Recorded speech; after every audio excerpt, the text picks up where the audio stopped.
Ahoj, vítám vás u mého druhého videa, jsem Tepoučky Franta, hymnu vám nepustím, hymnu si pusťte sami, dám vám do popisku videa odkaz. Řeknu vám teďka jenom jednu věc, kdo chcete. Tak blablabla, jo.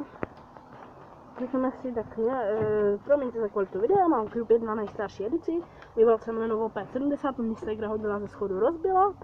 A to bude k dnešnímu videu všechno, děcka.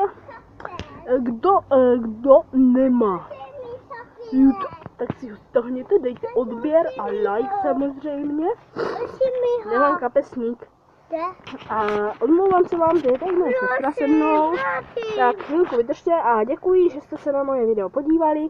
A jestli se vám video líbilo, dejte like, jestli ne, dejte like. A jestli ne, tak dejte odběr. A jestli jo, tak dejte like, a jestli ne, tak dejte like, no víte. A jestli jste se na moje video podívali, tak vám strašně děkuji. A protože jsem začínající, mám tu právě druhé video, tak mě pište otázky do komentářů a já vám na ně budu v příštím videu odpovídat. Děkuji, nashledanou.